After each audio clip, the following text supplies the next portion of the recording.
Before jobs, what made people feel useful? Today, this sounds like a strange question because if someone asks what you do, they usually mean your job. Not what you love, not who depends on you, not what you notice, not what kind of person you are when nobody is paying you, just your job. And that is strange because for most of human history, jobs did not exist. There were no resumes, no job titles, no career paths, no promotions, no professional identity printed under your name. But people still needed to feel useful. They still needed to matter.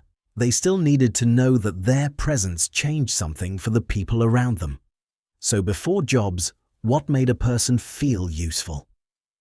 The answer begins in a world where usefulness was not something you had to explain. It was visible. If you found food, people ate. If you repaired a tool, tomorrow became easier. If you watched the children, someone else could gather, hunt, cook, or rest. If you remembered where water was, the group survived another day. Usefulness was not a title. It was a relationship between you and the people near you. In small human groups, nobody was useful in the abstract. You were useful to someone, to a child, to an elder, to a hunting group, to a family, to the person sitting beside the fire. And that made usefulness feel very different from the way it often feels now. Modern work can be invisible. You can answer messages all day and still wonder what changed. You can sit in meetings, move numbers, update documents, and finish the day with the strange feeling that your body was busy, but your life was not. But in early communities, the feedback was immediate. A basket was full or empty. A fire was burning or not. A child was safe or not. A story was remembered or forgotten. The group could feel your contribution, and you could feel the group feeling it. But here's the strange part. Usefulness was not only about survival. Humans have never been machines that only need food and shelter. Even in ancient groups, people needed belonging, respect, identity, and a sense that they had something only they could bring. One person might be good at tracking, another might be patient with children, another might know plants, another might settle arguments before they became dangerous, another might remember stories, songs, routes, or warnings, another might make people laugh when the group was afraid. These were not careers, but they were roles, and roles are powerful. A role tells you where you fit. It tells other people when to turn toward you. It gives your mind a small answer to a very old question. Why am I here? For a long time, humans did not need a career to answer that. They needed a place in the circle. The child who carried water was useful.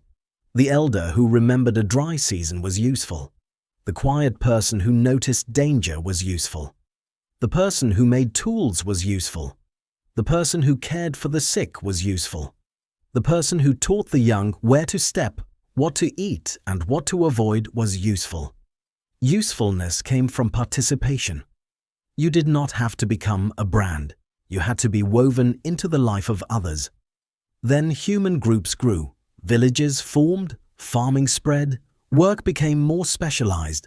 Some people became better at pottery, some at weaving, some at building, some at healing, some at trading, some at rituals, and usefulness began to change shape.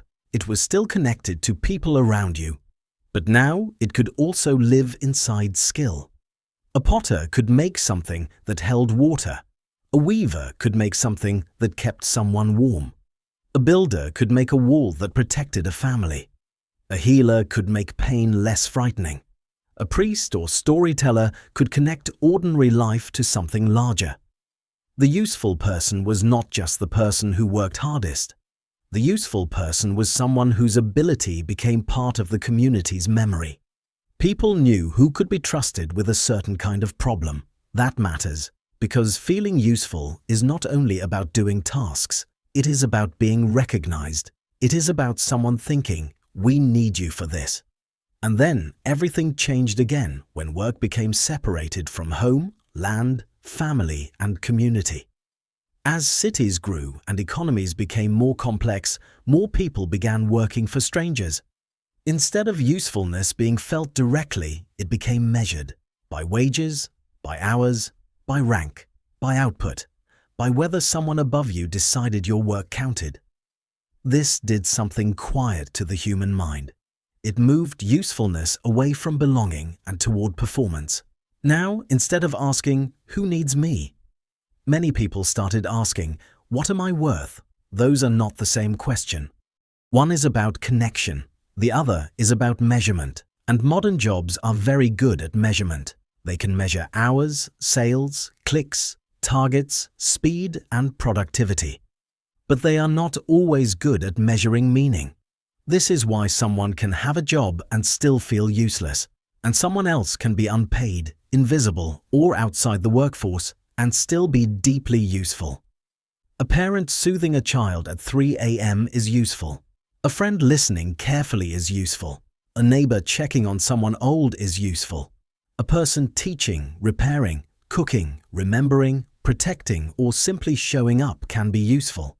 But modern life often gives these things less status because they do not always look like jobs. That is the trap. We confused employment with usefulness. A job can make you useful, but it is not the only way. And for most of human history, it was not even the main way. Before jobs, people felt useful because they were needed by people they could see.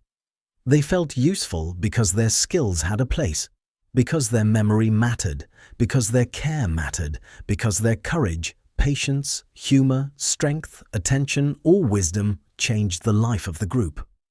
Usefulness was not something hidden inside a job title. It was something that moved between people. And maybe that is why modern work identity can feel so heavy.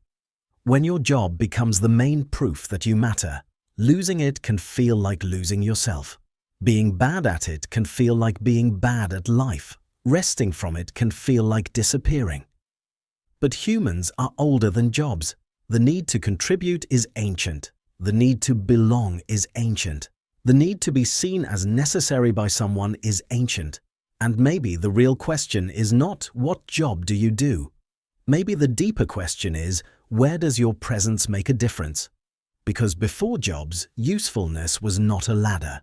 It was not a title. It was not a line on a profile. It was the quiet proof that someone, somewhere, was better because you were there. And maybe that is still the part of work we are all trying to find.